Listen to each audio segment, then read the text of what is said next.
can do it all by yourself. Let me see you do it to it. Let me see you do it to it. Beautifully warm summer day. I'm going to give you a little information on how to study for the exam. First of all, read the fucking book. You got to read the book, okay? If you try to just do questions, you're going to end up coming to me or another tutor and spending a lot of money. Read the damn book. Can't say that enough. Get through it one time. Don't take a lot of notes unless you're a really good note taker. But if you take a lot of notes, what's going to happen is you're going to sit there and take forever to finish it. Get through the book one time at least. Try to get the big picture. Options, maybe you got to do a couple times through practice exams. But then just start taking quizzes on each chapter. Each chapter, take 10 to 15 questions on each chapter.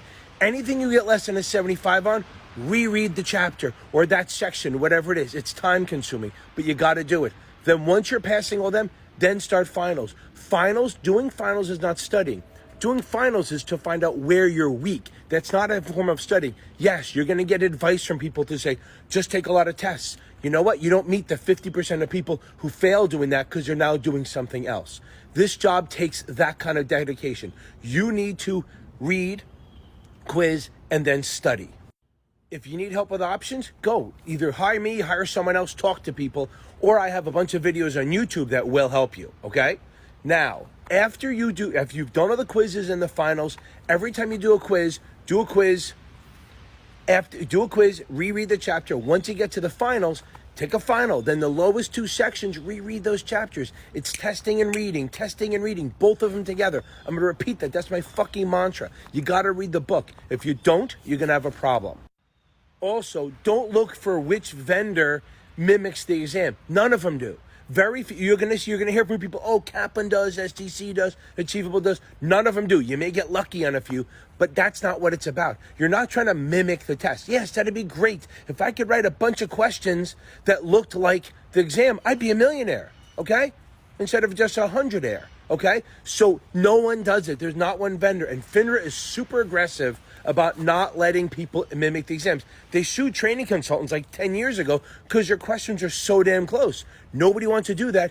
And the Roman numeral stuff, yeah, people do Roman numerals because it's easy to write questions that way. If somebody asks me to write questions, if I have to do the ABCD ones, I could probably do like 10 questions an hour. You give me Roman numerals, I can probably bang out 30 questions an hour. Maybe less, but a lot more because Roman numerals are easier to write, and that's why they have a lot of them. I want you to treat the tests as a way to test your knowledge, not to mimic the exam. The more you know, the easier it is. Follow me on YouTube. I got a bunch of stuff, live Q&A every Tuesday and Thursday nights. Let's pass this fucker. Trust fund, 6'5", blue eyes, finance, the trust fund, 6'5", I'm looking for a man in finance, the trust fund, 6'5", blue eyes, finance, the trust fund, 6'5", I'm blue eyes, man in finance, trust fund, 6'5", blue eyes, finance, trust fund, 6'5", blue eyes, I'm looking for a man, looking for a man, looking for a man, looking for a man. I'm looking for a man in finance, trust fund, 6'5", blue eyes, finance, trust fund, 6'5", blue eyes. Looking for a man, looking for a man, looking for a man, looking for a man in finance, trust fund, 6'5", blue eyes.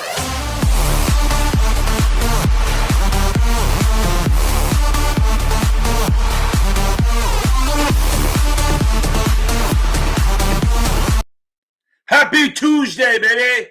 Welcome on, Ivy. How we doing? Happy Tuesday. Happy motherfucking Tuesday, everyone. Welcome to the live from Capital Advantage Tutoring's live Q&A every Tuesday and Thursday night. Been doing this almost 4.5 years now since COVID started. Just a little pre-COVID action. Everyone, welcome on. Happy Tuesday. I'm so happy for everyone. Boom, Tiana. F. Goldberg. We saying F. Goldberg or is it F. Goldberg? Which one is it? Okay, boom. Couple things to say before anyone says anything. Money Mo. Now, I fucking love that beat, though. That looking for a man in finance. I'm not quite 6'5". I'm not quite blue eyes. I'm old, but I'm in finance, so I guess I'm close enough. Now, couple things we got to clean up. If you need free shit, remember, you got Brandon Rith over Basic Wisdom. You got Susie Masters over Past Master. You have Brian Liateski. You have, again, Basic Wisdom. He's great chef. If you need tutoring, I'm here. I got my link going below that. The other part is we have Michael Weiss over, but he's about half my cost. You can go check him out. He's at series7examtutor.com. And if you don't want to go him, I got a relative doing it. Reach out to me and I can hook you up. If my rates are too much and Michael Weiss is too busy, check me out. Okay. Now, let's get into this a little bit. Okay. Now, F. Goldberg. Tiana again, how are you? Okay, now.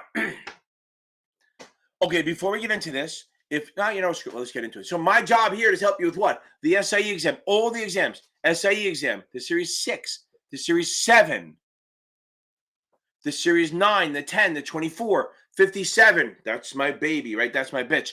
The 20, the 63, 65, 66. Okay, now, here's the deal. Here's the fucking deal. So now, as you're talking about T+1, we're worried about T+1 May 28th, right? So we are 7 days away from a massive change in the settlement process. So here's the way it goes. They most likely will take all the questions off and they'll bring them back later, okay?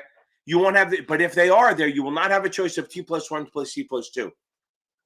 If it's on the 28th or later, it is in effect the T+1. If there happens to be a question there, answer it the correct way, T+1 for everything.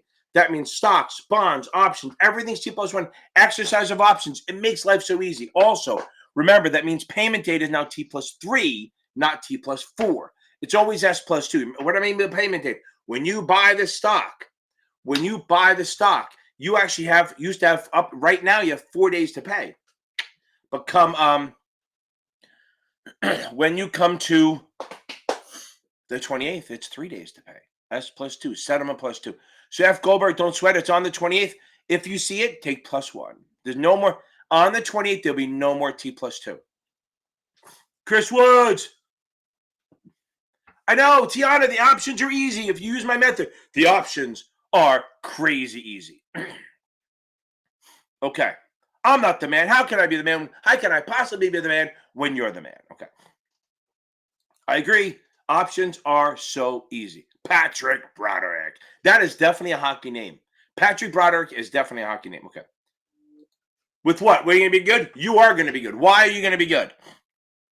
Because you've studied, you did all your shit, you're going to get some sleep, and since your exam is tomorrow, what am I going to tell you? Get the fuck off my live.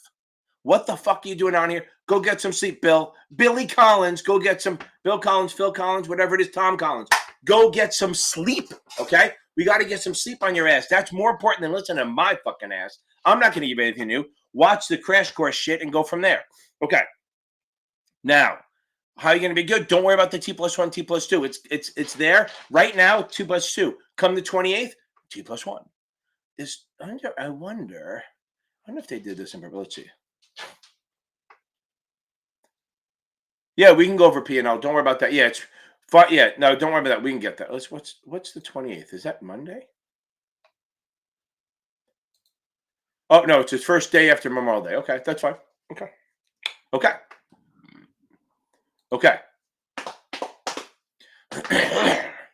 Make some weird ass fucking noises. Okay. Well, you just started Kaplan today. Yeah, you're going to get your ass kicked on questions. You're going to get, hold on, before I do this, Will, I know you're going to be good. Do you know why I know you're going to be good? Because I feel it. Because you know what I am?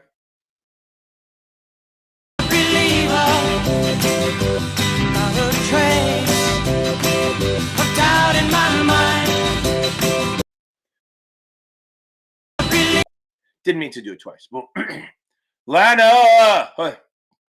Okay. You think that way. You're going to believe yourself. Okay. Yeah, listen, when you switch vendors, you always get your ass kicked. Don't sweat it. Boom. No. You might be memorizing. See if you can get shit. Listen, you're taking it Tuesday. You got a whole weekend to do. You got how many days? You got basically a full week to get the SIE. You can build that up. Don't worry about it. Your Kaplan questions are going to be low. Go back and forth between STC and Kaplan until you get it. If you're getting the Kaplan wrong because you're kind of reading it wrong, don't worry about it. If you're getting Kaplan wrong because you're like, I don't know what the fuck they're talking about, then maybe you want to move it. But right now, I think we're in good shape. You're also within 10 days. So you might as well freaking just wait until the night before and make a decision. You don't have to make a decision now. You just do a no-show. Okay. Michael, here's the thing, though. Here's my thing, though. I haven't seen you on here. Since you took the 66. So do you have something to tell us? Do you have something to tell us, Michael? That's what I just want to know. I haven't seen you. Okay. No, go get out of here, Bill. Just you, boom. Okay. Boom. F. Goldberg, I like him. Okay. Okay, let me go back and forth. Notman marks, I like them. I think they're a little more convoluted, but sometimes that's good, right? They go a little deeper than the exam. So maybe what happens is you get more ready. Okay. Michael, I need to hear it from you, how the 66 went. You got to fucking tell me. Okay. John, yeah, if you're not getting above 70, if you're not getting at least 70 or so on Kaplan, then I think you need to get a maybe move it back. If you're not getting 70s by Sunday or Monday, then I'd move it. Okay. Okay. Let's go. Okay. Yeah, don't sweat the T+2 until Tuesday. Tuesday, two for twos for Tuesday. Okay. Yeah, the P&L is just as easy. Okay. Okay, here we go. Okay, right, hold on. Let me get this. Remember, we promised you a song, right? Hold on. We promised you a song, and I'm sure this is the one you meant. Hold on.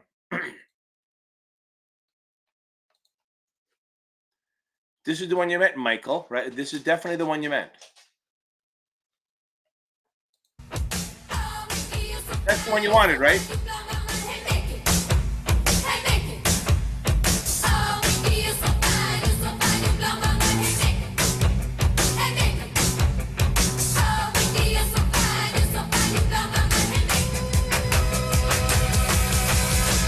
Okay, that's not the one you wanted. I know that's not the one you wanted. I know what you wanted. I'm just fucking with you, but man. Hope I get it right. Let's see if I get it right. Look in my eyes, what do you see? The cult of personality. I know your anger. I know your dreams. I've been waiting to play that song for goddamn 4 months. It's been sitting there. Boom, baby. Boom. Okay. Love it, Michael. He requested that song like last year for when he passed the 7. He missed that, so I gave it to him for the 66. But I thought the Hey Mickey would be better. That's awesome. Because of Michael. I knew that he wouldn't like that. Okay. Okay. When's your test? Wait, F. Goldberg, when's your test? Hold on. The 28th?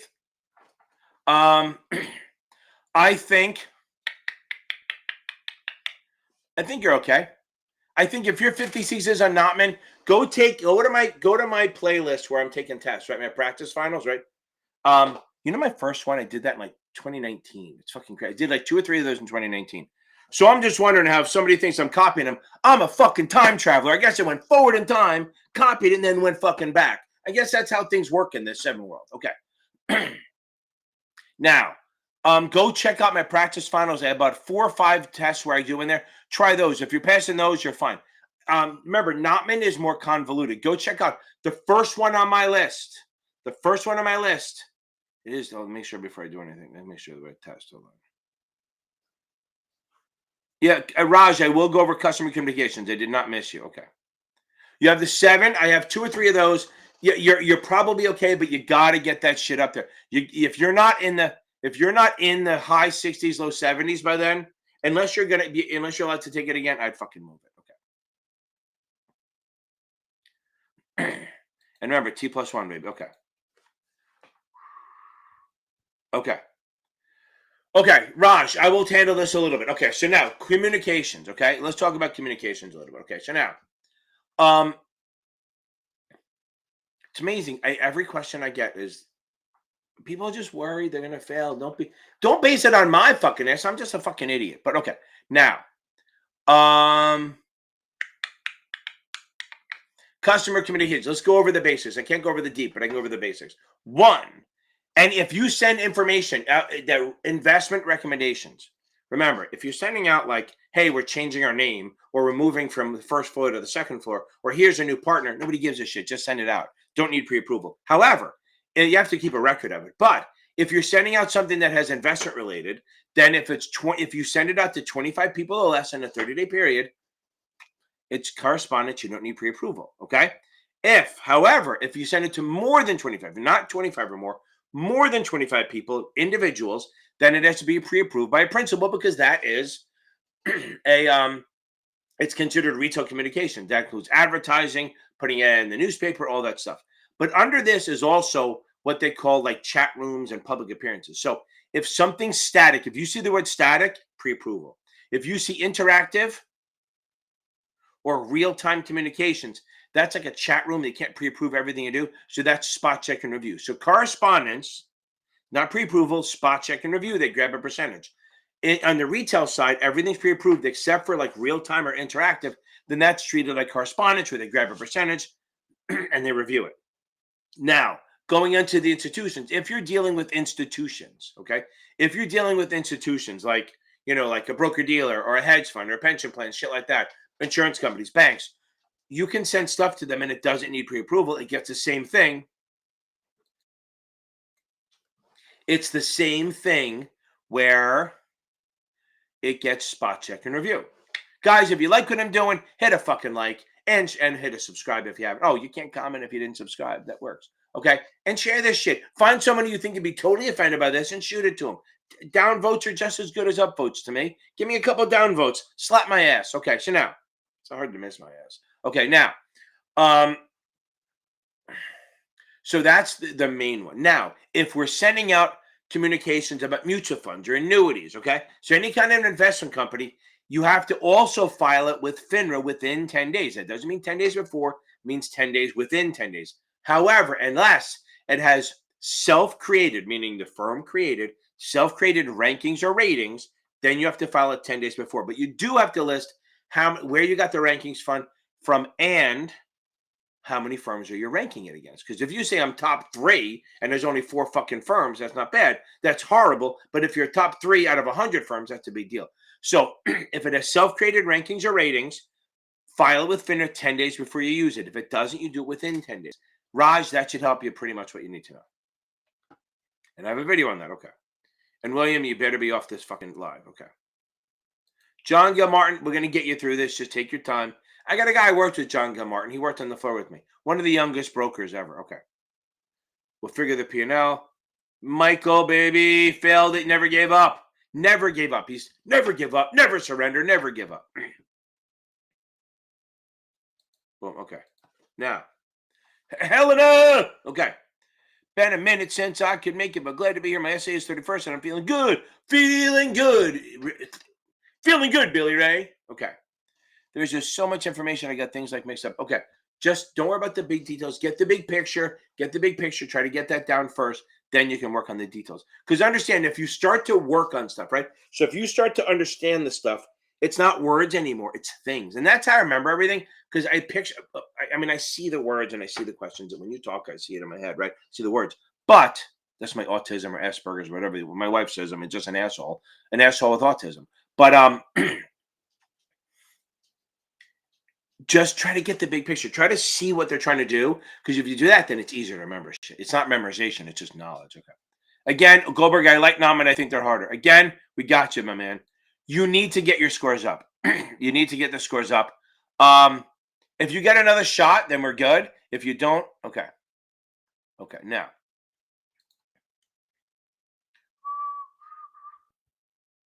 Okay, yeah, then you're Johnny Boy, then you'll be fine. Okay, Johnny Gill, okay. Yeah, they're tough, okay. What do you mean? I don't even watch the other fucking guy. I have no idea what that means. Okay. Okay.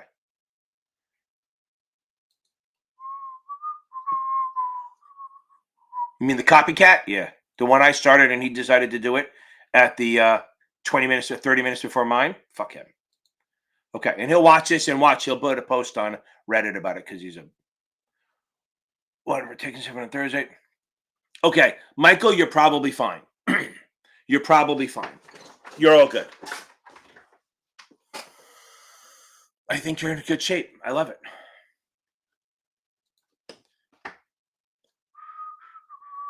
Look, Michael, you're in good shape. Okay. With 73s, you're probably fine. Okay. You'll get there, sissy. Don't worry. Okay. Oh, sum up the prospectus under it. Okay, look, here's the deal. Let's talk about this. So if I want to go public, right? I want to raise money. I have to file an S1 if it's non-exempt. If it's exempt, I don't have to file any of these rules. So if it's a non-exempt, I file an S1 called a registration statement. I file with the SEC, hopefully, unless it's an exempt. I'm not going down that road. Now, once I file, it's a 20-day cooling off period. I can't really do shit during the 20 days. I can't sell it. No moans, baby. No money, no orders, no money, no orders, no advertising, no soliciting a business. Okay. Now, okay.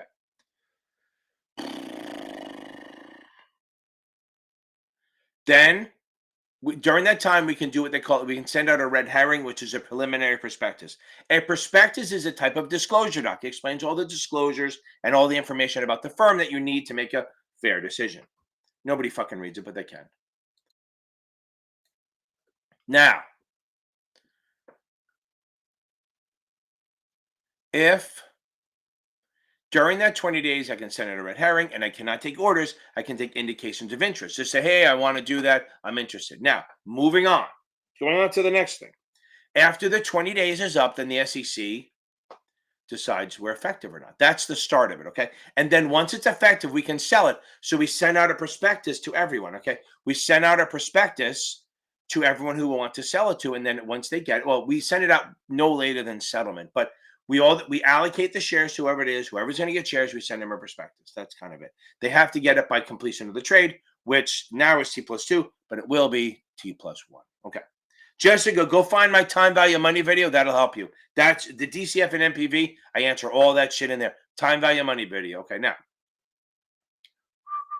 Now, as far as a couple other things. So if we do a best efforts, that means if the underwriters do a best efforts, they're going to do the best they can.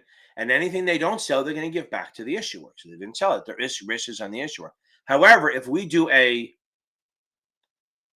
you're doing the SIE, right? So we don't have to go into the whole takedown and all that shit. So if we do a firm commitment, that means as the underwriter, I'm guaranteeing the sale. So what happens is I'm literally buying the bonds from you, buying the shares.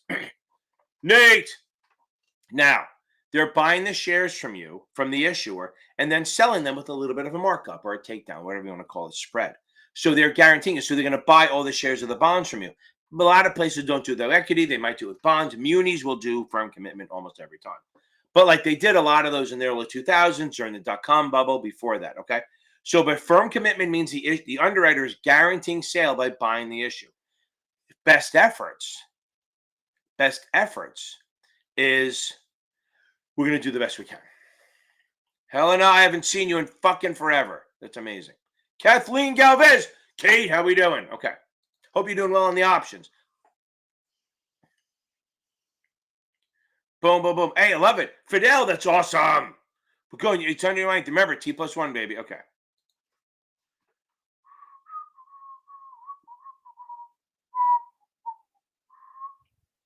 Yep, you got to read it. Rod, just read them, okay? Boom, go get some sleep. Go get some sleep, my man. Read. You need help with the SIE. Let's go, baby. Okay. Pretty much, that is bonds, right? So pretty much all bonds trade over the counter. Yes, there's a very small contingent that still trades on the exchange. So, okay.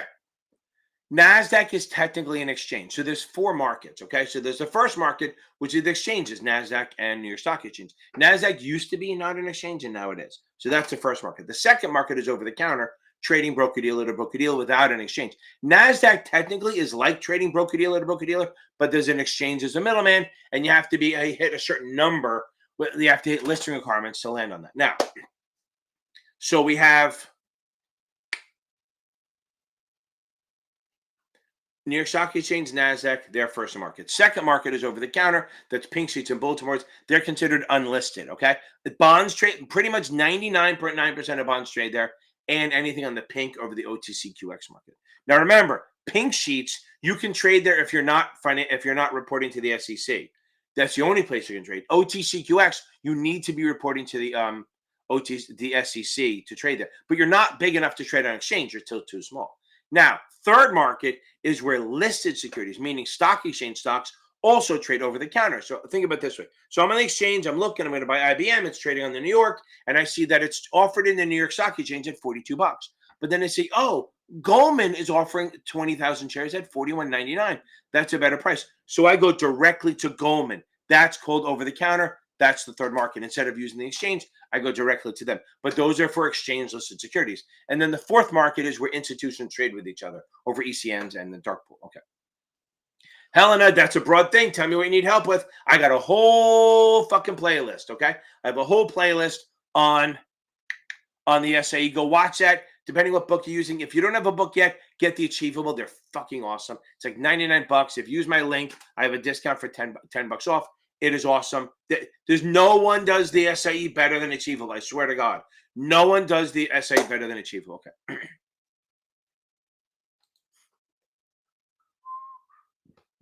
Oh my God, Michael Cooney. Michael Cooney. Jerry Cooney's son. You are gonna Yes, it does. It's going to make you feel like you're failing, and that's a problem, right? So it makes you feel like you're failing all the time, but you're not. If you're getting 90s, you're going to be fine. So don't worry about that too much. Okay. If you got a 92 in the supplemental, you're good. You go get drunk tonight. Go get laid. Whatever it is. No, just keep working. You're going to rock this thing. Okay.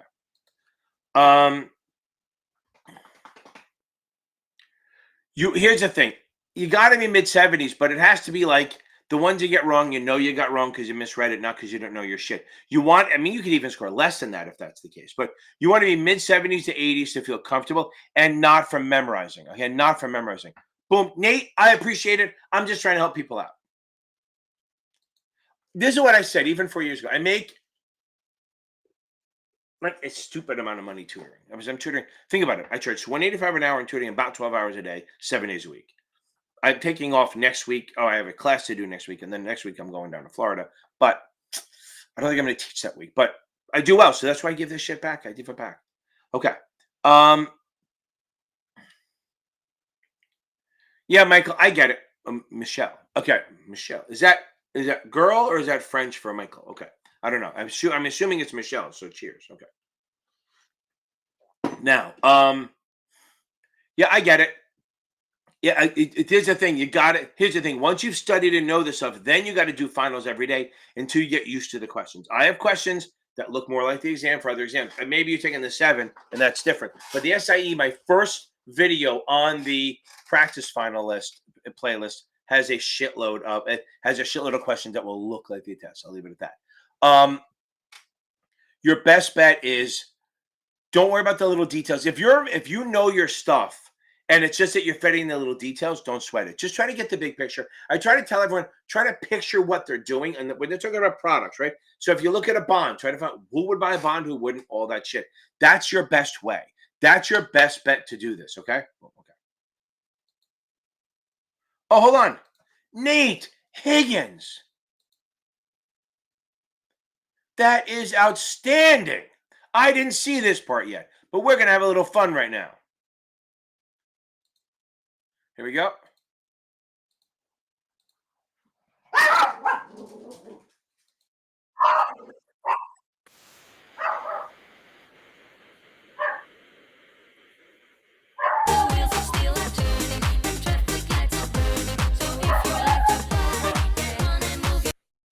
There we go, baby. Nate, congrats, my man. Congrats. That is awesome. That is awesome. I love it. I'm so happy for you, Nate. That is a big deal. The 7 is not a small endeavor. That's awesome. Good. Okay. Chris, that's awesome. Okay, you're doing it. Okay. Boom, boom, boom. Now go through the Q bank. Once you're in the mid 70s, okay. Once you're in the mid 70s for the Q bank, you're in good shape. Okay. Once you're in the mid 70s with the Q bank or even high 60s in the SIE, go take the damn test, Chris. You're gonna nail this thing. Take your time. Okay. Jessica. Now I'm making the 60 year and a half. Okay. Okay, so Jessica, go look at dollar weighted. Okay, so let me talk about that real quick. So if you want, go find my time value of money video. It'll help a lot. Oh, my quick and dirty 66 quick and dirty covers it too. But the time value of money, I really show it well. Now, as far as a dollar weighted versus time weighted return, okay. So when you're looking at returns, you have to either. So remember, so if you have returns and stuff like that, you're dealing with you are dealing with trying to figure out the return. So the one way, dollar weighted, means that they're doing the return plus they're accounting into the effect, the fact that people are putting money and taking money out. Your customers, your clients are depositing money, withdrawing it, and that's going to impact the return. So that's not a good thing to use for comparing managers. Because if I have a manager, if I'm managing, my clients are ride or die with me, they never move, and your clients are skittish, you may actually be a better manager, but I don't. But my returns look better under dollar weighted because my people never leave. Yours may get out at the wrong time, go in at the wrong time, and affect your return. So dollar weighted counts that money going in and out. So that's good to measure your personal return for you. Time weighted is better to compare managers because it discounts the money flows in and out. So the people buying in and taking out don't really affect it. That the money going in and out doesn't really affect that. Okay, good stuff. Okay. Now, yield from smaller to, okay. Okay, so don't worry about it. Keep it very simple, okay? Keep it as simple as possible, meaning what you want to do is keep it as simple as possible, thinking, okay, we have a triangle. I wish I could draw on the screen. Now, if you have a discount bond, right? So if you have a discount bond, think of that you're going to do a seesaw or a triangle. Going up, it goes coupon is the lowest yield always. Then current yield, then yield to maturity, then yield to call. So on a discount, coupon, current, yield to maturity, yield to call. That's on a discount bond. So if you see like, oh, I bought a 4% bond yielding 5, since the coupon, the first number is a coupon, the second number is a yield, has to be a discount. Now on the premium side, it goes the other way around. Same order, coupon, current, yield to maturity, yield to call, coupon, current, yield to maturity, yield to call. So on the premium side, it goes coupon, current, yield to maturity, yield to call, coupon, current, yield to maturity, yield to call. That's what you're going to do. That's where that is. Okay. So, and in a par bond, all yields are the same. Now, remember something.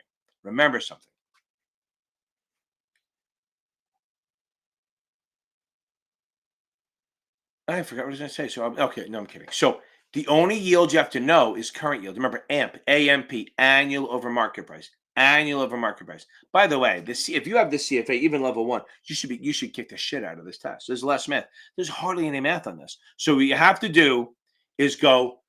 Remember, if they want to do current yield, that's the only one you need. Current yield is AMP, like currents have AMPs, AMPs, annual over market price. There you go. Okay. Hope that helps a little bit. Don't sweat the math too much. Okay. Okay. Tax efficient is always ETFs.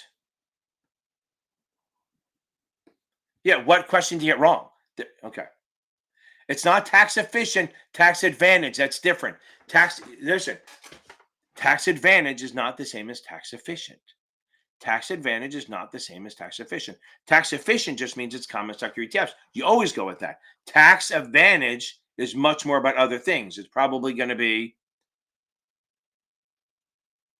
a limited partnership. Because tax advantage is not the same as tax efficient. And it says pass through gains and losses, right? The only thing that passes through gains and losses are limited partnerships. So yeah, remember, that's the thing. So again, hold on. Jessica, find my time value money video. Here, remember, tax advantage means it's tax advantage. Tax efficient is, look, understand tax efficiency. So if I buy an ETF now and I buy it, by the VU, whatever it is, and I buy it at say I'm 22 years old, I buy it and I just let it run. Okay. I just let it run forever. I'm not paying any taxes unless it pays a dividend, which the index ETFs don't do. So maybe 30 years from now, I take it out. It's grown so much. I haven't paid a dime in taxes on it. And by then it's a long-term capital gain. So then I pay taxes at a preferential long-term capital gains rate. And however, here's the better part. If I'm married by then and I make under $97,000 a year, I pay no taxes, because capital gains is 0, 15, or 20. So it's 0 if you're married up to like 97 grand a year, you pay no taxes. Then it's 15, then it's 20. It's not graduated. It's those three things. So tax efficiency is that when you buy common stock or ETFs over the long haul, that's tax efficient. But they also say tax advantage, which is not tax efficient. Tax advantage, you're thinking munis, limited partnerships, stuff like that. And it literally says pass through gains and losses. Once you see pass through gains and losses, has to be a limited partnership. If it says pass through gains only, then maybe you can go the REIT route. Hope that helps. Kate, okay. Yeah, Sissy, yeah, if you join the membership, if you jump up and you do the $25 one, We do. We meet every Friday night. It's a class, and then if you jump up to the $50 one, it's an options class and then a Series 7 class. Okay. Okay. Nate, I love that. That's awesome. I appreciate it. Yeah, no, it's a lot of nonsense, but it's just straightforward. Okay. I'm taking the sixth exam when attempting the test with just having single. Yeah, so don't worry about that too much. Just focus on thinking big picture. Don't worry about the little tiny details. Okay.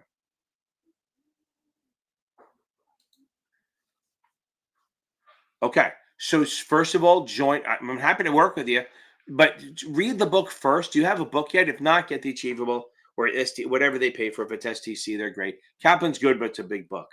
Um, Focus on reading first, and then if you want to meet with me and I help you, that's fine. This, if you go into my Facebook group, it's called. I don't even know what it's called anymore. I changed the name because it was too fucking long. Hold on. I'm going to put the link in here. Everyone who hasn't joined this, it's a great group. Where are we? Copy link. There it is. This is great. It's super helpful. There's like 5,200 people in there. Boom! Chris, hold on. Everyone, there's a Facebook group that'll help you a lot. Okay? The Facebook group will help you a ton. Okay? That's no, the Achievable. They're not a firm. They're a vendor, not a broker dealer. Okay. Oh, we got to get on this. That's awesome. Hold on. Oh, let me get back to this. Yeah, I just did the seesaw thing. I hope you were paying attention on that one. Okay, let me go. Yes, it does, Peter. It does follow on the STC book. Okay. Okay. Yeah. So Helen, just get through the book and then reach out to me on my website, and we'll figure it out from there. Okay. Yeah, Meryl. Sometimes they don't do anything to pass the SIE. Okay. Boom. Yeah, it'll help STT. I promise it'll help. And Peter, yes, it follows the SE. I don't repeat. What I do is I don't read from it. I just use it as a guideline so you can follow along. Okay.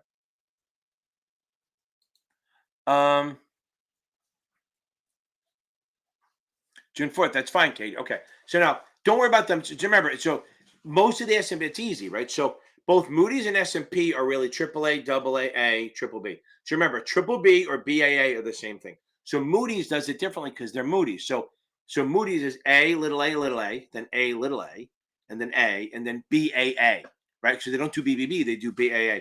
That's the lowest investment grade, okay? BAA is the lowest investment grade. Anything lower than BAA is speculative. So BA is speculative or high yield or investment or junk, non-investment grade. Now S&P does a similar thing. They're almost the same thing, but it's AAA, AA, A, and then BBB. BBB is the equivalent to BAA. Both of those are investment grade. Anything below that, so BB or BA, is considered speculative, high yield, junk, stuff like that. And now, if you're talking about muni notes, just remember MIG 123 or S&P SP 123. Don't worry about them too much. They're probably not going to ask that. That's more of a vendor question. The suitability, Empress. So what part of the mutual funds is most testable on the 7? So the mutual fund stuff that is most testable on the 7 is probably the suitability. Okay. There you go. Mike Mercer, that's great. SCB is in caps and they use caps. I like that. And I always say Moody's different because he's Moody. So both work. So Empress, most testable is all about the share classes and suitability. That's the big one. What the share classes do and the suitability and the taxes. Those are the three main parts. Okay. Share classes, suitability, and taxability of it. That's going to be big. Okay. What are the most messed up areas on the SIE? I don't know about that. It's mostly the wording, but people screw up the stock splits, which are easy. They always worry about that. And then make sure you reread before you take it. Make sure that you are solid, absolutely solid on what the register rep can and can't do. That's the back end of my video list, other than the economics one. And the risks. You got to know the risk code. That's why my crash course playlist for the SIE has a lot of that stuff in there. Okay. Those are all the things that are important, but you got to focus on everything. Remember, the problem with when people say, oh, what should I focus on most? I don't like saying that unless you're like a few days away from the test, because I want you to cover everything so you're not worried about it. Because here's the problem. If you focus on just a few things, then you're going to get in trouble. Okay.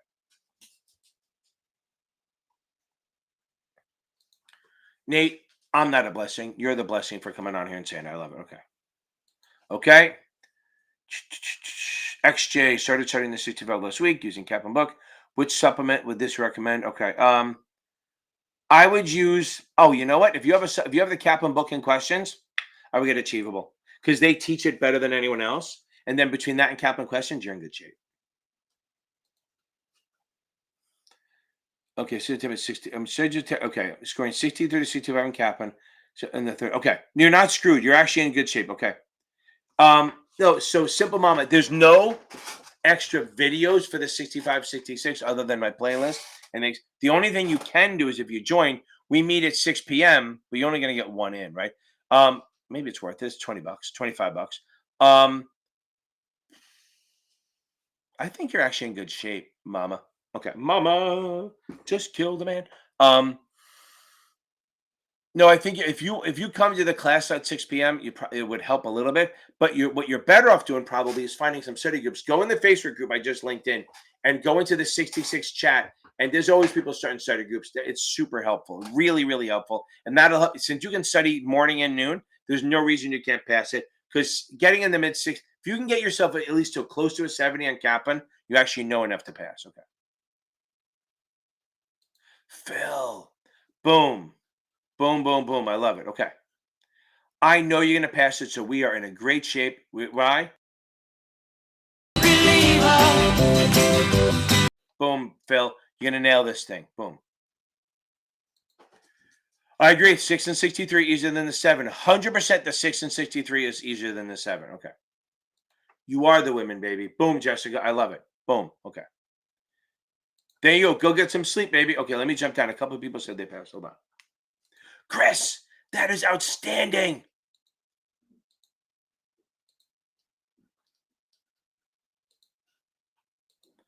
That is outstanding. Boom, boom, boom, boom. Bang, bang, bang, bang. Boom, boom, boom, boom.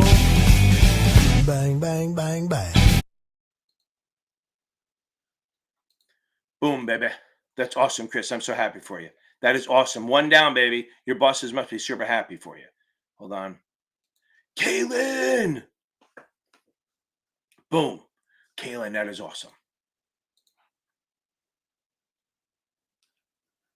Hold on. We change it up a little bit. You don't want to hear the same thing over and over again.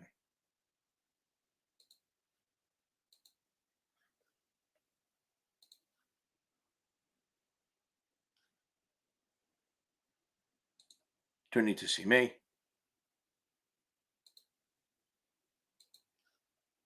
We got some good stuff going. I'm picking up vibrations. She's giving me the excitations.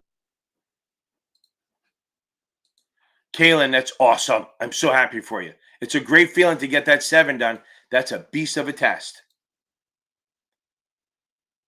Hold on.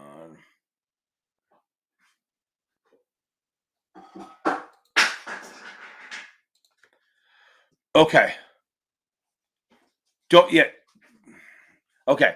Curtis, do not spend a lot of time on margin. Maybe a day. Maybe if you can do equity, if you can get equity in a long and a short and figure out the minimum maintenance, you're good to go. Kaplan goes a little too deep on the margin, so don't sweat that too much. Kaplan definitely goes a little too deep on the margin. So focus on that stuff. If you want, go check out my 2 videos. That'll help you. If you can understand that stuff, you're great. Margin, I have people say they didn't see a single question. So, I mean, really, if you spend a whole day on it, that's probably too much. Just make sure you can get equity and SMA and buying power. And anything other than that is extra. Don't worry about it. Okay. Okay.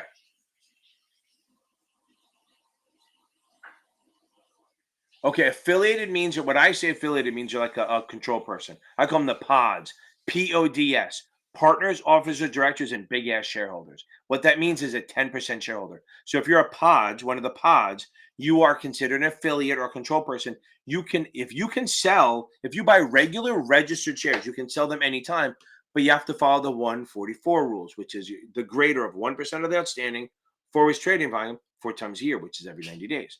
But if you do unregistered shares, you need to hold them for 6 months. Then you follow the 144 rules. If you're non-affiliate and you buy unregistered shares, you hold for 6 months and then you can sell whatever you want. However, if you're unregistered, if you're a non-affiliate and you want to sell the shares during the holding period, you can do it under 144A if you sell to a QIB, a qualified institutional buyer. That's an institution. Elon Musk is not one. It's an institution that manages over $100 million. Okay. Okay. A RELP. So, Laura, a RELP is a limited partnership. It's a real estate limited partnership. So, a RELP is a real estate limited partnership. So, they do pass through gains and losses. REITs do not. Okay. Yes, you would, Kevin. Okay. So, now REITs only pass through the gains. They pass through 90% of the gains. Real estate limited partnership pass through gains and losses. Okay. Okay. Achievable really is just a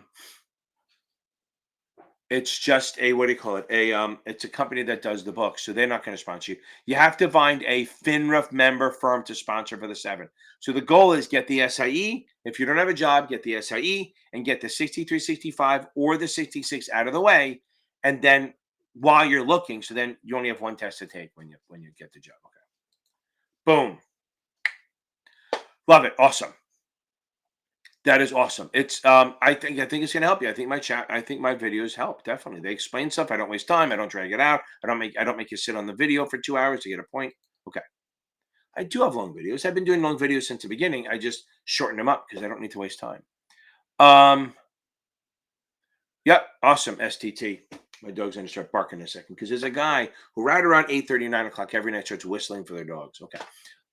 Same whistle every time. Or it's the cops ready to bust in here and kill me. They're telling each other. Good. Let's get you on. I can't wait to see you, my man, on the classes. Okay. Chris, you did great in the class. You're rocking it, right? Boom. Okay. Exactly. So you go failing it twice and boom, Chris, you nail it, right? So now I think that class has a lot of people who passed who didn't think they were going to pass. Okay. Okay. I like this. Okay. I do like this. S&P is all in caps, so they use capitals AAA, AA, and BBB. I like it. And Moody's is Moody's, so they do different shit. I like that. Okay, investment grade is just triple B or BAA or higher. It just means it's safer. All it means it's safer, and pretty much anyone can invest in investment grade. The problem is if it gets below investment grade, a lot of firms can't buy it. So, like maybe, God, no, 2007, before I left the floor, somebody called me up and said, "Can I help sell a bond?" And I'm like, "Sure." And it's a Colgate bond. So, if they make toothpaste, how bad could they be? So I got the information. I go, wait, it's double B rated, which is below double B or BA. It's below investment grade. It took me 3 weeks to sell that thing. It just took so long to get rid of it because nobody could buy it. Half the firms I called said, "No, we can't do speculative." But if it gets there was a credit rating, it was supposed to go up, but it didn't. So once it went up, they could buy it, but until then they couldn't. Finally, find a hedge fund who needed that kind of return, but they bought it at a deep discount. Okay. They're kind of the same. Tobina. The thing I like about Notman is they add their own stuff, and their videos are better. Okay, and I think their teachers are better, other than Mark Esposito. I think their teachers are better. But they add more stuff. They use the Kaplan stuff. Okay, they use the Kaplan questions and everything. Okay, okay,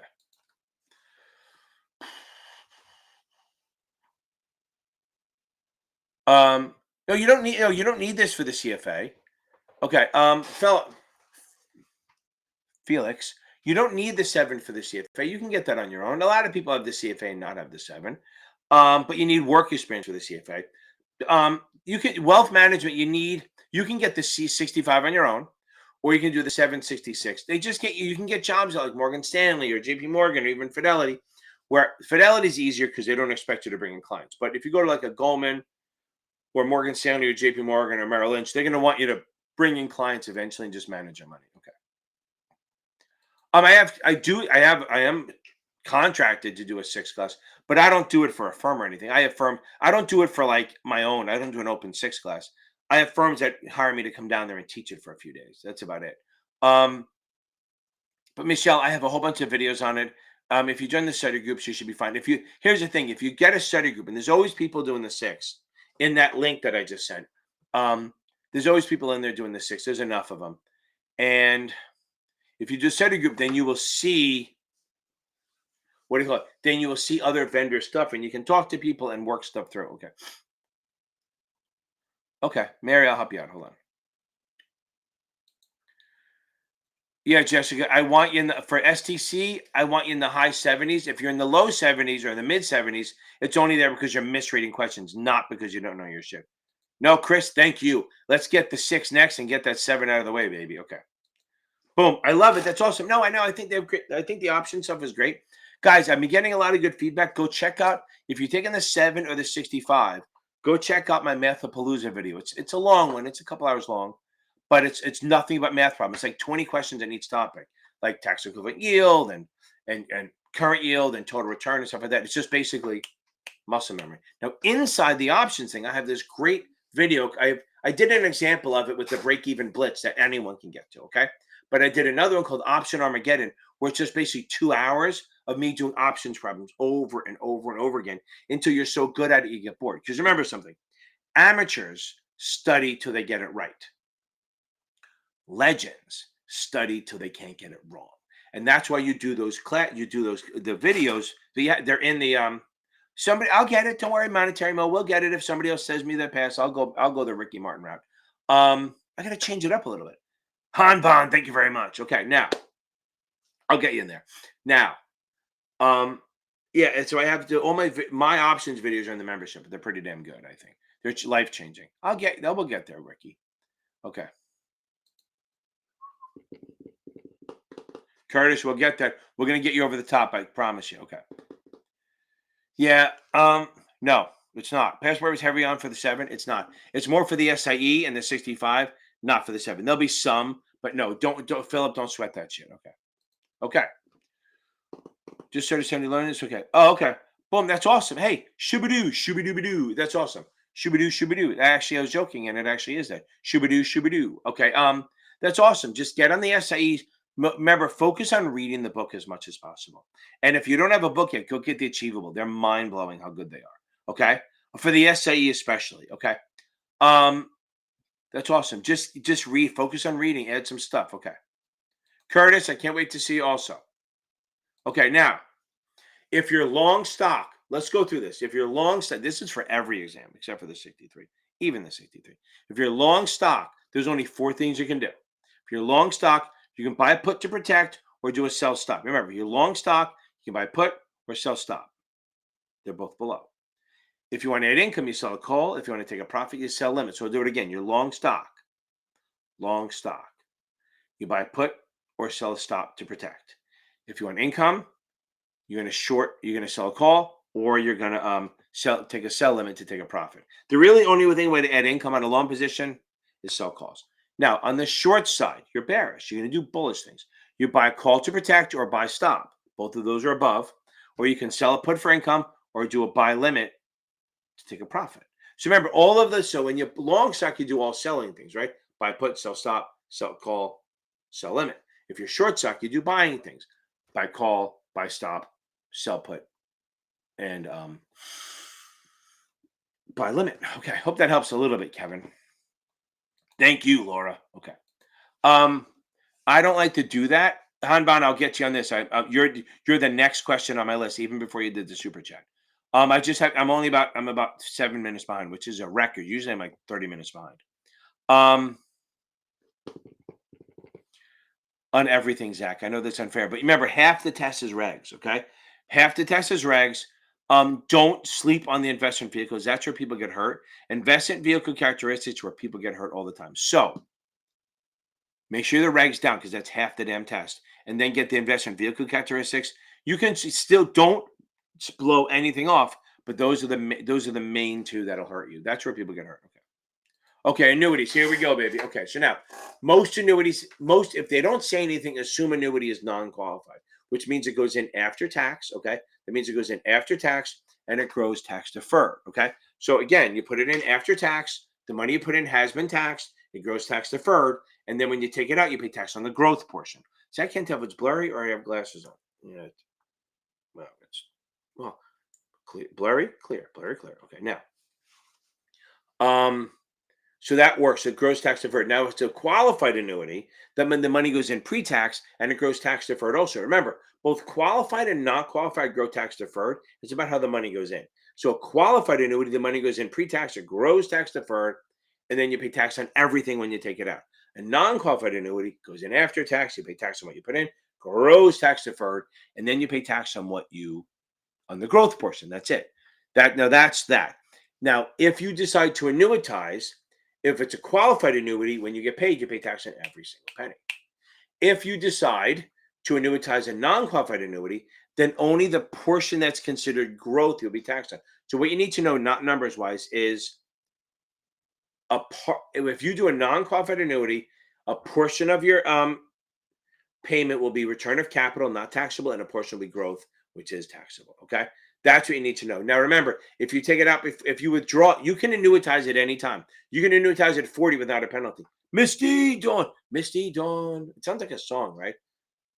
Dawn. What's that? I'm trying to think what song that is. It's a song from the 70s. Okay. Oh, it's bothering me now. It's gonna be stuck in my head. I'll have it on there next on Thursday. It's gonna bother me. Okay, now, if you take it up, if you withdraw it before 59.5, withdraw it, you pay a penalty plus your ordinary income. Remember, everything about retirement accounts, anytime you see deferred anything retirement, it's always going to be taxed at ordinary income. Always, always, always, always. Okay. Yeah, I can't remember the damn words. Something what you have on, I think. Okay.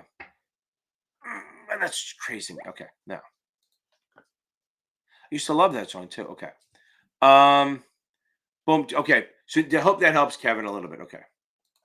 Okay. Yes. CE training is, here's the thing. It's not, that second anniversary thing is old. So anyone that has it, they haven't updated the book. Okay. Delta Dawn.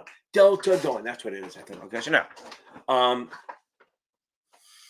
CE is now both for regulatory and firm elements every year. So regulatory you have to do through FINRA on their Prometric website, whatever, on their website that they provide. That's annual. Every year you have to do it by December 31st. Okay. Every year you have to do it by December 31st. Okay. Boom. That's regulatory. And that's if you don't do it, if you don't finish it by the 31st, which is just ridiculous, you are now considered CE inactive and you cannot act as a registered rep anymore, nor collect commissions on stuff that you can't recommend anything. So you can only collect commissions on stuff you did before you were CE inactive. Once you get it done, then you're back to being normal again. Firm element is when the firm does it. Remember, if you're sitting at the firm every couple of months, you get like an email with, please do this module and anti-money laundering or blah, blah, blah, blah, blah. Now, what's interesting is now under NASA rules, they have a CE requirement also. Not every state does it, but a lot of them do now. You can use a portion of it. You can use you can use the CE for half of your CE. You the CE from FINRA for half the CE from the NASA stuff. Oh, okay. From handband, I hope that helped a little bit. Okay.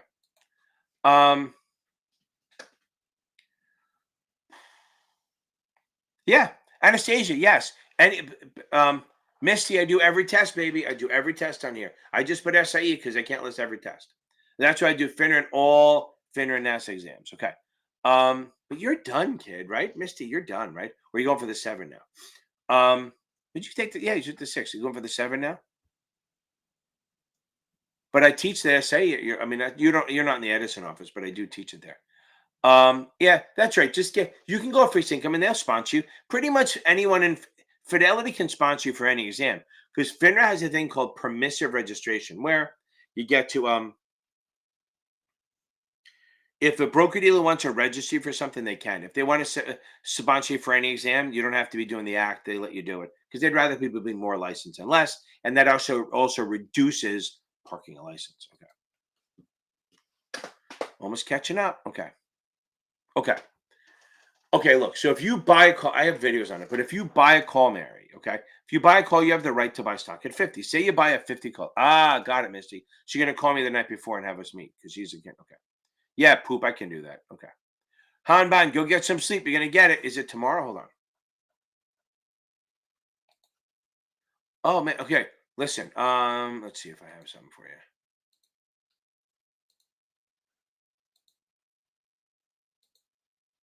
Nope, nothing good. Nope, nothing good for you. Other than this, because I know you're going to beat it.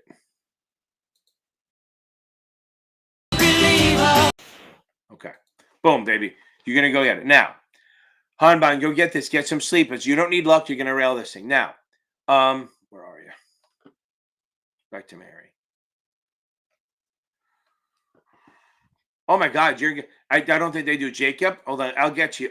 Delta Dome. What's that flyer you have on? Thank you, Misty. I did come up with it before you write that. Okay. But I couldn't remember the second part. I would go get it. Jacob, I would spend a little money, go get the STC program. Just saying. They're better. Okay. Okay.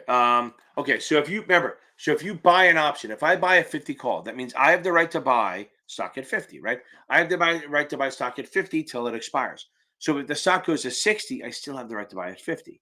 But who's going to sell it to me? Because who's going to sell you stock at 50 when it's trading at 60? The seller of the option. So if you buy an option, you have the right to buy stock. But if you buy a call, you have the right to buy stock.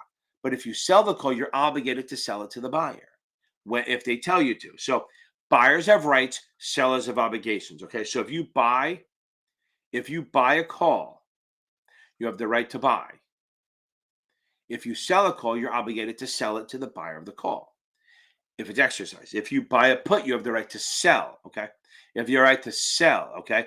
If you have the right to sell, which is buying a put, then selling a put is the obligation to buy. You have to buy it from the seller. Okay, hold on. We got a little good news here coming in at the last second. Hold on. I know Mo wants to hear this, so I'm going to help him out. Ooh, Peter Gar, baby. Peter Gar. I know Mo wants to hear. So here we go. You can't touch this.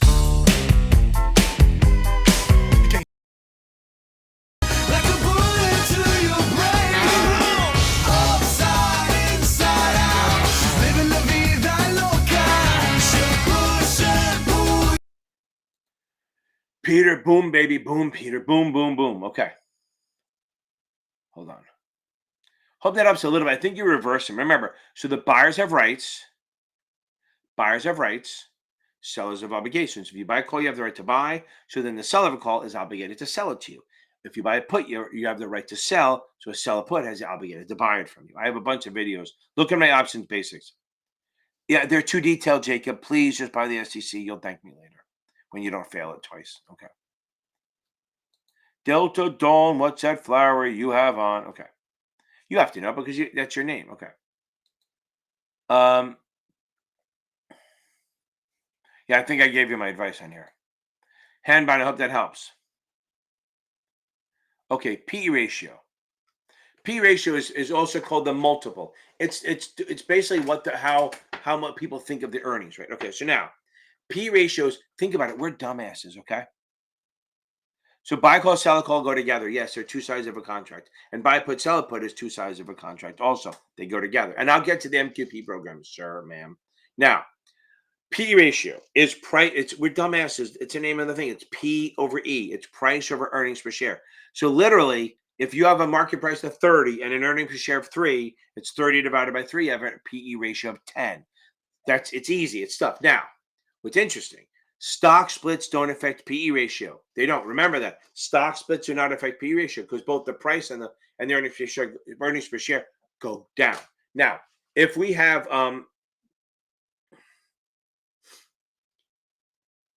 we're going to get married. We're going to get you through the 7. I promise you. Okay.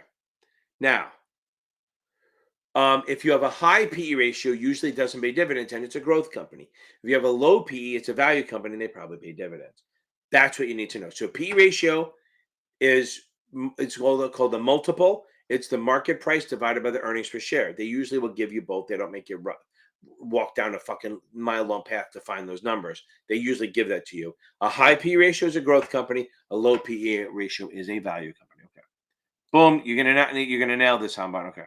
Peter, I love it. Okay. Now, the MQP program. This is great. So, like, I shut down my broker dealer December 2022. So I have 24 months, because that's how long wait before your license expires, to sign up for the MQP program. I am not probably going to work for another firm. I don't want to. I have a couple of people that want me to, and I might do it to keep my licenses, but I kind of like not having to worry about compliance at all. Now, because literally, what do I say? I have the 3, the 4, 7, the 9, 10, the 14, the 24, 57 is 63, 65, 66, and then 99. So if I go through December, so I shut it down in December. If I of 2022. So if I go through December of 2022 without signing up, I lose all my licenses, and they're pretty hard about this. They go, you had the chance. So I'm eligible to do this. So probably around September, I'll sign up. So here's the deal.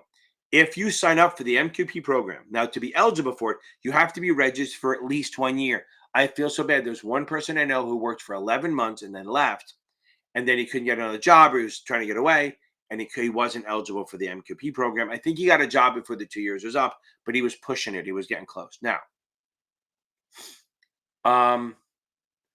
once you sign up for the MQP program, you do continuing ed, and every year you have to do continuing ed. By the end of the year, you pay $100. I don't know if it's $100 a year or $100 total, maybe $100 a year to take the continuing ed, and it extended out to a total of 5, not 5 years from the 2, 5 years total. They wanted to do 7, but the states wouldn't go with it, and the states aren't even all bought in on it. But they're doing the EVEP program, which is similar.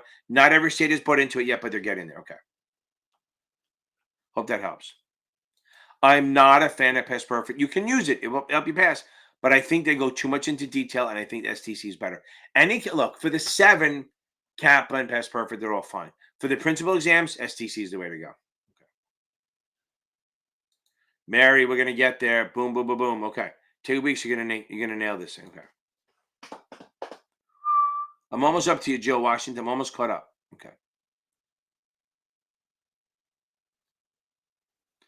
Yeah, you have, yeah. So because here's what happens. So here's if it goes to 0, right? You have very little downward protection, right? Because if it goes to 0, it's on this. So Peter put in here: you buy 100 shares at 80, you buy a call at 90, and you sell a put at 70. Okay. So the problem there, okay, is that if it goes to 0, the call will expire worthless.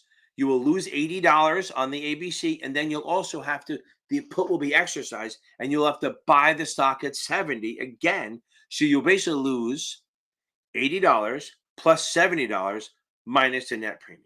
So you're going to lose almost double your money, and you're right, minimal downward coverage. Okay, now, okay, hold on. Joseph, yeah, I mean, if they give it to you, get it, and then they can hold on to it until you need it. Okay, so that's the deal here. Okay, so now, if you want to get the 26 now while there's no pressure, get it. And then what happened is when you do get the promotion, you need it, you have it already instead of having to get it on a time frame. So now I got to read this thing. Okay, I'm taking the 66 again, June 11th. I'm not a good reader, so I decided reading the whole book would not be good for me. I'm watching your videos, all of them, and just reviewing flashcards and taking SEC chapter test, 1 simulated exam on Kaplan. Am I studying enough? I don't know. I wish you would try to read some of the books, okay? Lana, that's awesome. That's what I tell people to do. Come here with questions. It hits me up. I have some people that just work their way down the questions, and it's great. Keeps me busy, keeps me running, instead of me just going hype. Okay. Now, okay, here's what you need to do. You need to take a full-on final, see how you do. But I'm really not a fan of not reading. At least you're watching the videos. Maybe watch their videos too. You probably should read some stuff. Maybe if they have a PowerPoint version, maybe read that. Who do you have? If it's STC, okay. If you have access to their videos, so they're long and boring. But if you have access to their videos, click into the video section, and up in the right corner they have a documents link. Click that. You can download the PowerPoint. That's like their PowerPoint for the videos. That will help a ton. Okay, give that a shot. Okay.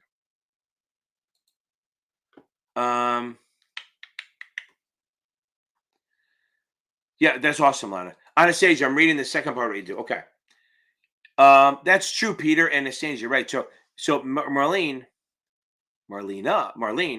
go maybe open up the book and either pay for the Speechify and have it read to you. You can have Snoop Dogg or anyone you want. People read it to you. And actually AI does a good job reading it almost in form. And that's what Anastasia and Peter are saying. Instead of reading, boom. I like the audiobooks work.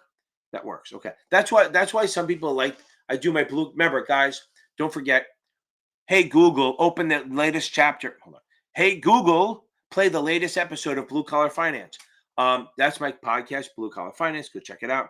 I got hundreds and hundred thousand downloads. people watching it and listening to it. Just go check it out. There's a lot of good stuff in there. This week can run it in the background. Okay. Also, anyone taking the 65 or 66, find my massively long finance audio terms. I basically go over the glossary from A to Z. Just let it run in the background. You may pick up a word or two. The glossary will help you on all these exams. Okay. Oh, Jay, don't leave. Okay. Here's the thing, Anastasia. Hold on. Hold on. I got to hit Jay first because you passed. I'll come back to Anastasia. I promise. Okay. That is awesome. I am very happy about that. So let's try this one now. I'm working on it. I'm going to get better at this.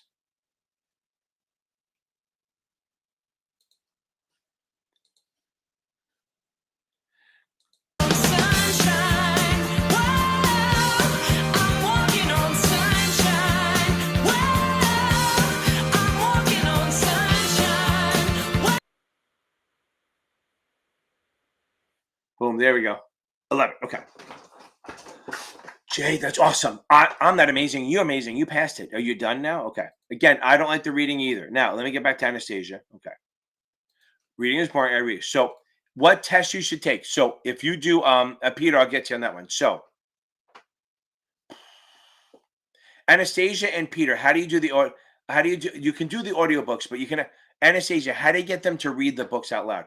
Because and Marlena, I don't know that STC does audiobooks, but I think there's a Speechify. You might have to download it and put it in there to read it. Now, Anastasia, the exams that'll help you can take the SIE, you can take the 3 if you want. This is futures. I don't help you fidelity so much, but it looks good.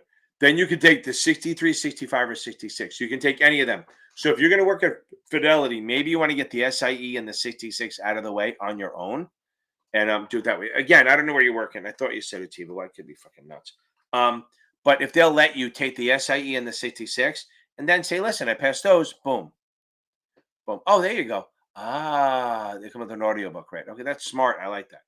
So Achievable has an audiobook. And Kaplan, by the way, Kaplan has an audiobook. I don't think STC does. But if you get Speechify, I think it'll read it to you. Okay. Also, what test is it? Oh, 66. If you look up Franz Asmussen, I think he has like an audiobook. It costs you money, but okay. So those are the tests. SIE, either the 63 and 65 together or the 66, one of the other. Okay. Boom. And if you can't get the audiobooks, go find the Speechify or the app. I think there's a lot of it. I think even ChatGPT. I don't know if they'll read it to you, but they have a lot of shit that'll do. Okay. Jay, I'm so happy for you. Okay. Okay. Yeah, Speechify, I think, is the one. Okay, so now, but if you get Achievable, but if you have STC, you don't want to buy Achievable 2 and then just for that, go look up Speechify. I think I don't know if it's an app or just it's a thing on your computer. Okay, so for the 66, here's my thing. I like Achievable to learn, and I always say for everyone, since nobody else sells them, get Achievable and then buy the Cap and Q Bank. Okay. Oh, there you go. Thank you, Monetary Mo. Monetary Mo said if you do the STC online study manual, there's a read aloud feature. Is it any good, or is it just like we are market? I don't know if it actually uses a voice or whatever. So I like Achievable to learn and then the Cap and Q Bank. That's like the perfect storm. Okay. Wow. I think we got to the end. Okay. Stay at home mom. The goddesses, right? It's what do they call it? Domestic goddess, right? Okay, that's an old thing from Roseanne before people thought you went crazy. That's awesome. So get the SIE done. Oh, got it. Okay, there you go. So Marlena, there you go. There's a read aloud function on the PDF, and you can have different things. Oh, I do remember that. But if it's a little robot-y for you, try the Speechify. It may cost you $20-$30 or something, but maybe you're done, and then you just do it for a month. It's worth it. Okay, so get the SIE, get the 63, 65 together, like 2 different tests, or get the 66, and then boom, that'll help. That'll make you look better on the resumes. I swear to God. Okay. Bunch of different voices on there. Yeah, I'm just worried I'm just worried they're going to be robot-y. But I think I remember I did the Irish accent. I always love doing Australian or Irish women accents. It's a thing. Okay. Now, what if you made... Okay. So hold on, Fly. So Did you do it at the previous firm or now? But here's the thing: if you just joined, don't worry about it. Just go in and say, "Listen, I made a mistake." As long as it's not a disclosure you forgot, that would be a problem, right? So if you had a disclosure that you forgot about, that's different, okay? But if it's just a mistake, if you just joined a new firm, it's within 30 days, it can't be an issue. But if you found a oh yeah, just tell them that you made a mistake and they'll fix it. That's what you're gonna do. Oh yeah, nobody gives a shit. They want an accurate record. So if you go in there and say, "Listen, I just realized." Here's the easy way to do it. Just go in there to the firm tomorrow morning and say, "Listen, I looked at my U4 and it looks like the stuff was some of my job dates were wrong." Don't say you put it in wrong. Just say they were wrong. There you go. No, no, no, no. You're gonna put it in. Oh, it's not a mistake. It's a mistake. You no omitting fact is like I got arrested for a felony I didn't tell you. That's what they're not really worried about you missing a job when you're like 12 or something like that. I mean, literally, I've been working jobs since I was like 11. I was a caddy. I worked at a Stop and Shop back then. I was a runner for a broker dealer when I was 13. I didn't list all the jobs. I just listed that I worked. I started when I was 20, work full time working right out of college, and so I had to put my middle school. So I just put student. I didn't worry about the jobs. Nobody gave a shit. Okay. So don't worry about this stuff. But I would go to your firm tomorrow morning and just say, "Listen, I noticed when I looked at the U4, I made a mistake." Listen, that's what they say. If you notice a mistake, fix it promptly, but no later than 30 days. So if you've been less than 30 days, you're totally fine. Okay.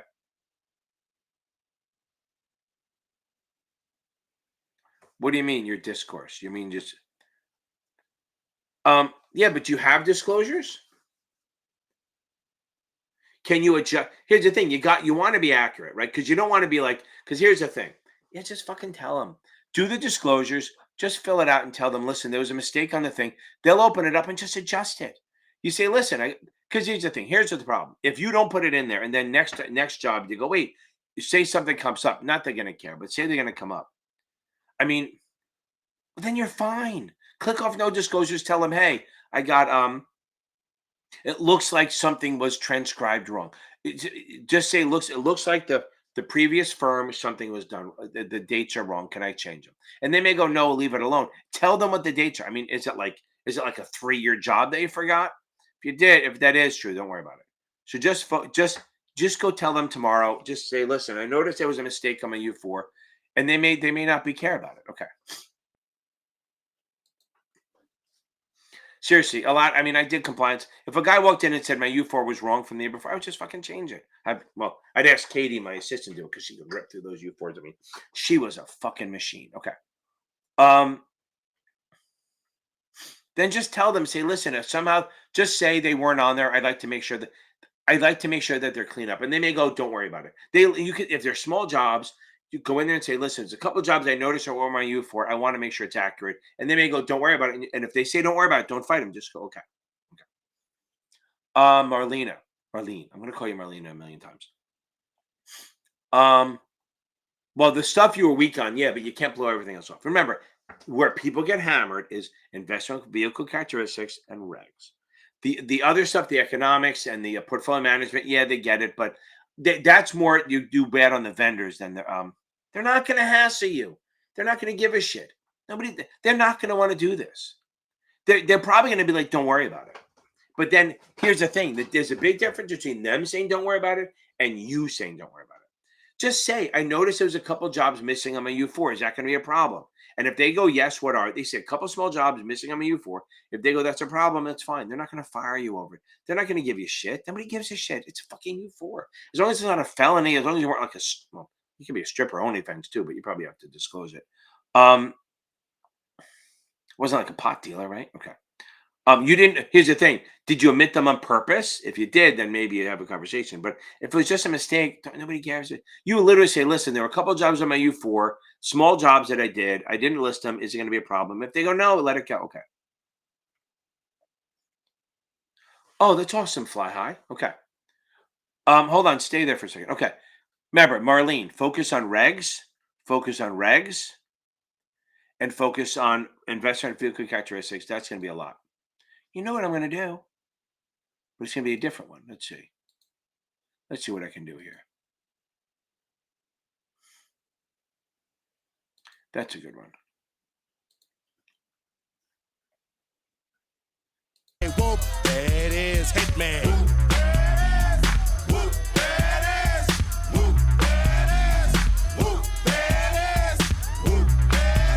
Boom. That's a good way to end. Yeah, I don't know what's in cap on 814. It could be. I mean, I know what people screw up. That's the thing. Hold on, let me look. I have no fucking idea. Let's see.